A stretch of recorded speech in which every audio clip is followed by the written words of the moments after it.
Hello guys! Nandito nga pala ako ngayon sa puso mo. At kung paano ako dito kumain ng dog food. At kung paano ako dito sumuka-suka. Yeah! Kaya ngiting-ngiti ka sa akin.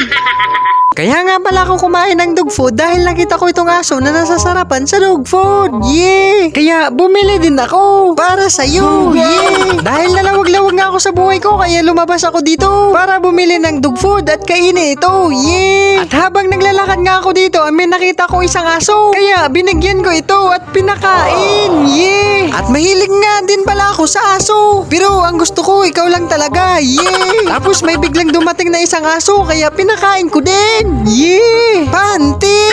At dito nga pala ako bumili ng dog food. Dito lang yan sa harap ng LCC. Yeah! Pagkatapos nga bumili dito ay umuwi na nga ako dito sa amin para kumain ng dog food. Yeah! Habang pauwi na nga ako dito ay nakita ko nga nito si Robert ng Pinas at saka si Julius ng Mandaon. Yeah! At binigyan nga pala nila ako dito ng tinapay. Kaya kain-kain ka sa akin. At pagdating ko nga ay nagmukbang na nga ako dito ng dog food. Yeah!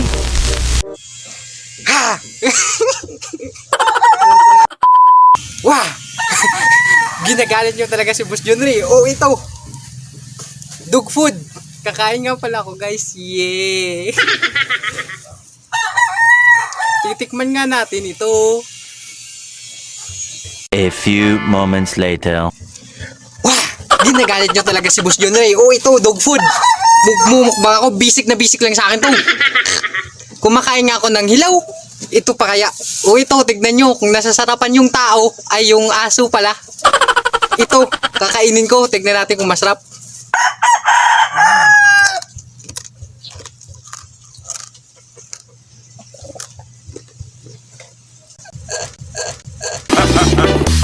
You know I'm gonna get